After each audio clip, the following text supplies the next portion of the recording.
Chef. S. என்ன சமைக்கிறீங்க?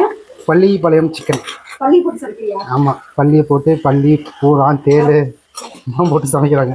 சரி, என்ன அதிகமா கிச்சன் பக்கம்லாம் நாங்களாம் வரக்கூடாதா? வர்றது இல்லையா? அதான் பிரச்சனை. சும்மா ஒரு நாளைக்கு ட்ரை பண்ணலாம் அப்படின்னு. கிச்சன் எப்படி இருக்குன்னு செக் பண்ணலாம். நம்ம கிச்சன் எப்படி இருக்கலாம் செக் பண்ணுவாதியா, இல்ல சிக்கன் எப்படி இருக்குன்னு செக் பண்ணலாம்னியா? அப்படியே அதே ரெண்டுமே தான். ரெண்டுமே நல்லா இருக்குமா? சூப்பரா இருக்கும். நீ செய்யற டேஸ்ட்ல இனிமேல் நான் கிச்சன் பக்கமே வரக்கூடாது. சிக்கன் எடுத்தா இனிமேல் நீ தான் சமைக்கணும். அப்ப கண்டிப்பா நல்லா இருக்காது.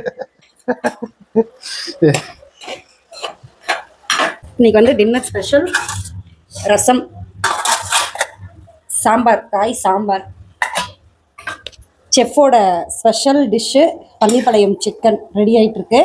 தாபா ஸ்டைலில் ரெடி பண்ணிட்டு இருக்காராம். அதை வந்து பார்த்தா தான் வந்து தெரியும் எப்படி இருக்குது அப்படின்னு. நல்லா இருந்தால் ஆடை பலியாக்கி டெய்லி சமைக்க வச்சிட வேண்டியதுதான். இல்லைன்னா தாபா கூட்டிகிட்டு போய் செலவு வச்சிட வேண்டியதுதான்.